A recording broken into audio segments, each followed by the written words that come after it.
Bien, bonjour à tous à nouveau. Nous continuons notre après-midi spécial rencontre économique d'Aix-en-Provence et nous avons deux invités, dont une surprise qui nous a rejointe. Nous avons Philippe Val, le président directeur général de La Poste. Bonjour Philippe. Bonjour Philippe. Et Eva Sadoun, qui est la fondatrice de l'ITA. L'ITA, c'est une entreprise qui travaille dans le domaine de l'impact, de la finance d'impact, la finance verte. Bonjour Eva, merci d'être là. Philippe. Et je suis avec Philippe. César, bien sûr, Armand, qui est un des meilleurs connaisseurs de La Poste, bien sûr, à la tribune et des territoires. Alors peut-être pour commencer, on ne va pas parler de politique, on a pris l'engagement effectivement de ne pas parler des élections de demain, mais on peut dire sur l'écologie, le débat n'a pas été extrêmement vif pendant cette campagne électorale, et pourtant c'est un des sujets majeurs si on doit se projeter dans les solutions. Alors j'ai envie de vous demander, pour commencer, peut-être l'un et l'autre, sur ce sujet de la finance verte, de l'épargne, de l'orientation de l'épargne vers la transition écologique. Est-ce qu'on a trouvé toutes les solutions? Alors, qu'est-ce que vous faites à la Banque Postale? Et puis, on va demander à Eva ce qu'elle fait chez l'ITA. Alors, ce qu'on fait d'abord à la Banque Postale, c'est être la banque la mieux notée en notation extra-financière de toutes les banques du monde. Et alors, pourquoi? D'abord parce qu'on finance massivement la transition écologique, parce qu'on a des crédits immobiliers à impact, enfin parce qu'on a décidé de sortir du financement des énergies fossiles, enfin parce qu'on a une mission de service public qui est d'accueillir tout le monde dans les bureaux de poste en offrant un livret A gratuit. Donc, cette banque du développement durable, c'est la Banque Postale et on s'efforce d'être les leaders de la transition écologique. La banque la plus verte. La banque la plus verte, la banque la plus citoyenne, la banque la plus engagée. Oui, j'ai pas peur de le dire. Bon, dans des moments comme ceux qu'on vit, ça peut être utile, évidemment, au pays, à la cohésion et la transformation. Eva Sadoun, parlez-nous un peu de l'ITA et de cette finance d'impact. C'est vrai qu'en ce moment, on a bien besoin des acteurs privés pour se mobiliser sur ces sujets.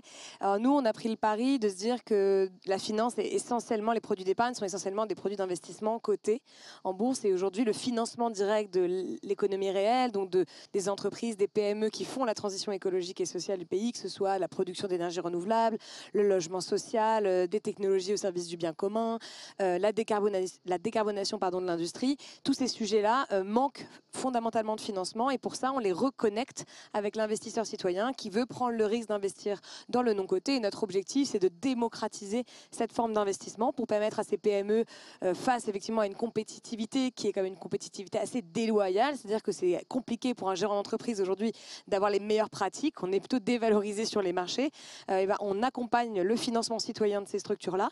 Et le financement citoyen, c'est pas que financer des entreprises écologiques et sociales, c'est aussi permettre de partager le capital auprès du plus grand nombre. On le voit notamment sur le sujet des médias, qu'on a fort besoin aujourd'hui d'avoir des médias plus participatifs, un secteur culturel aussi financé par le grand public. Et c'est pour ça que le financement participatif en soi est un mode de financement, mais aussi un mode de repenser le capital et notre rapport au capital. Vous allez nous mettre au chômage, Eva? Pourquoi? Justement, on va vous avec plus de financement citoyen, avec des choix éditoriaux. Alors, on va vous permettre plus d'indépendance. On va vous permettre plus d'indépendance, justement. Voilà, attendez. Restons concentrés sur la transformation de l'économie. Alors peut-être Philippe Val, sur les transformations de la Poste elle-même, parce que c'est une grande entreprise au service de la cohésion sociale du pays. Elle est très utile à cette cohésion sociale dans tous les territoires. Est-ce que vous pouvez nous en dire un petit peu plus sur où est-ce que vous en êtes et le chemin que vous voulez employer? Alors, ce que nous avons fait depuis 10 ans, Philippe Mabi, c'est transformer la Poste. Et évidemment, maintenant que je l'ai dit, il faut que je le prouve. Le courrier faisait 40% de notre chiffre d'affaires, la lettre. À la fin de l'année, ça ne fera plus que 15% de notre chiffre d'affaires. Donc 85% du chiffre d'affaires de la Poste sera autre chose que de la lettre. C'est l'indicateur d'une transformation réussie, avec un investissement très fort sur le e-commerce et le colis. Nous sommes le leader du colis dans tous les pays d'Europe, avec la réussite de notre filiale numérique d'Ocapost, c'est-à-dire l'identité numérique, le coffre-fort numérique d'Ocapost va atteindre 1 milliard d'euros de chiffre d'affaires. Et avec le succès de la banque assurance, l'opération Mandarine, célèbre maintenant entre Caisse des dépôts et Poste, entre la Banque Postale et la CNP. Donc tout ça a transformé la Poste. Et ce que je vois, c'est que notre entreprise est passée de 22 milliards d'euros de chiffre d'affaires à 35 en 10 ans, alors même qu'elle recevait ce choc de la baisse du courrier. Et elle a été capable de développer ses profits. Donc on est dans la transformation. Simplement, on ne peut pas dormir sur nos lauriers. Il y a encore 10 ans de transformation devant nous. Pourquoi 10 ans? Parce qu'aujourd'hui, il y a 5,5 milliards de lettres et dans 10 ans, il y en aura 2 milliards. Et donc, on doit continuer cette transformation. Mais nos métiers ont changé, les métiers de nos postières et de nos postiers ont changé, et on cherche, au milieu de tout ça, à maintenir les missions de service public, parce que là, y compris dans la situation actuelle de notre pays, on voit qu'il y a une incroyable demande de service public. On l'a vu avec le vote contestataire, on ne doit pas parler politique, qui s'est exprimé en zone périurbaine et en zone rurale. Vous avez lancé, je crois, juste avant la dissolution, les camions bureaux. Les camions jaunes. Voilà. Comment ça fonctionne? Est-ce que ça va être déployé sur tout le territoire? Ou c'est pour l'instant encore une expérimentation dans certains départements? Alors on expérimente dans 5 départements ruraux. C'est un très grand succès. C'est un très grand succès médiatique. Le but, c'est pour ça que je vous demande au-delà des retombées presse. C'est un très, très grand succès public. Les gens se disent, la Poste vient dans les petits villages. Maintenant, il faut qu'on le transforme en grand succès économique.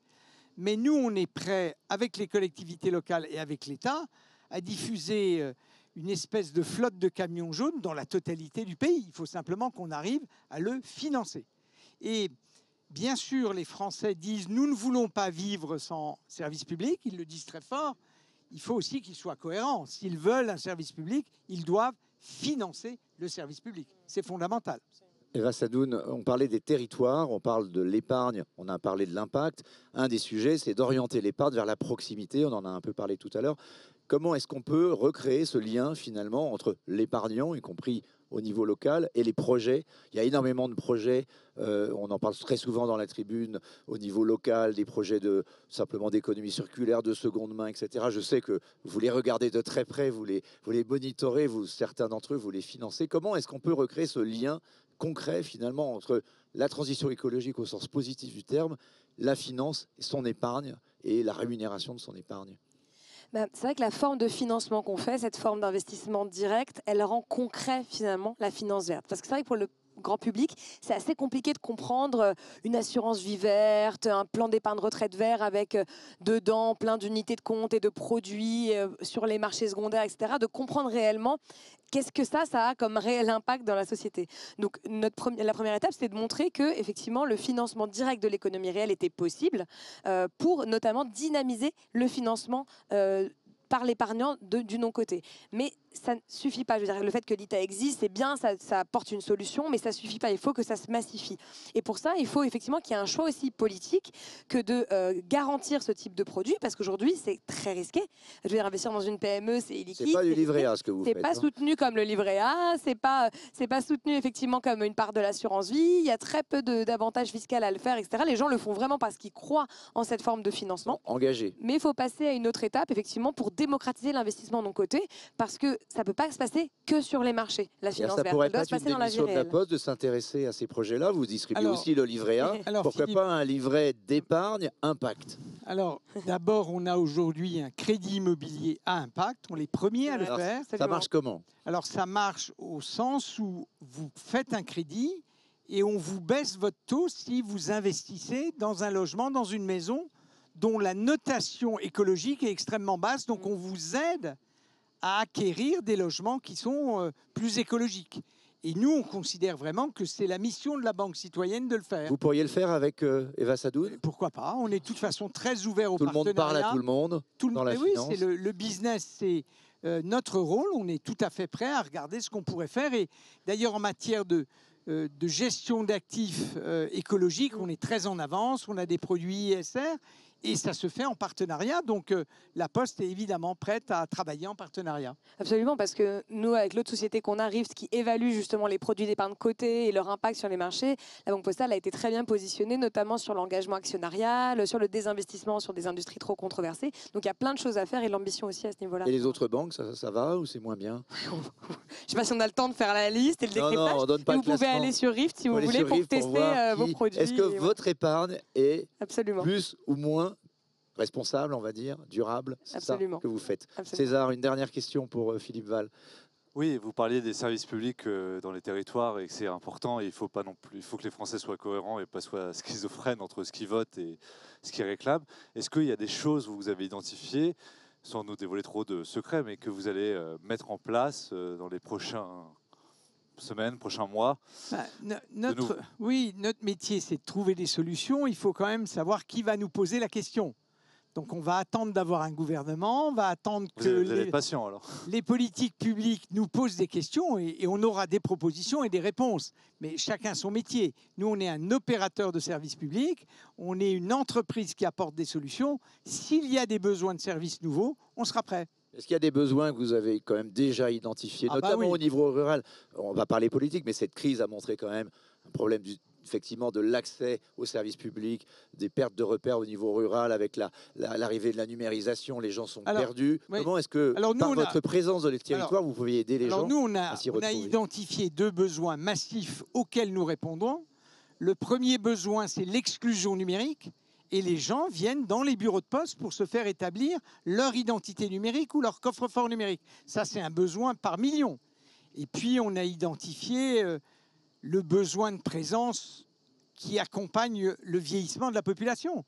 Les personnes âgées chez qui il faut livrer le repas, le médicament, ça c'est quelque chose sur lequel on peut apporter beaucoup de solutions et les gens vont voir concrètement chez eux comment les politiques publiques se mettent en œuvre. Donc voilà, lutte contre l'exclusion numérique, aller vers les personnes âgées, ça fait 2 besoins considérables dans la société qui vient. Dernière question, l'intelligence artificielle, pour vous deux d'ailleurs, mais comment vous abordez ça à la Poste? Alors, nous, on commence un grand programme de formation. On a 70 000 postiers qui sont certifiés et qui ont passé le fameux tuto Objectifia. Donc déjà, c'est un besoin de formation. Et en plus, on l'intègre dans tous les travaux de nos middle office et de nos back office. C'est très important, l'intelligence artificielle, et ça va aider vraiment à la productivité à l'intérieur de la Poste. Est-ce que ça pourrait transformer, améliorer la finance, Eva, l'intelligence artificielle? En fait, c'est un outil, donc c'est comme la technologie, c'est-à-dire la question de savoir comment on l'utilise. Donc, par exemple, on met en place le Web3 pour faciliter les parcours, faciliter la réponse aux questions, etc. Et ça permet notamment pour les personnes qui avant, je sais pas, répondaient au téléphone et répondaient à des questions basiques, en fait, de ne plus faire ça et de passer à un niveau de conseil, par exemple, ou de relationnel avec les clients qui est différent. Donc finalement, ça redonne du sens au care, au lien social. Par contre, il ne faut pas que l'intelligence artificielle juste se substitue aux emplois et que les emplois soient bazardés. Il faut que ça donne de la place aux soins. Ça serait dommage quand même. Alors là, nous, on est assez sûrs de notre fait. Vous êtes militants, oui. Bah oui. Et puis un humain derrière chaque personne. Les facteurs, ils ont ce talent relationnel. Ils sont vraiment les vecteurs du lien social. Donc là, je pense que l'intelligence artificielle ne va pas faire disparaître la Poste de sitôt. Non, en tout cas, ni les factrices, ni les facteurs. Ni les facteurs. Très bien. Merci beaucoup à tous les deux d'être venus. Merci à vous. Pour ce panel un petit peu improvisé, mais passionnant. Merci beaucoup. Ce sont les meilleurs. Absolument.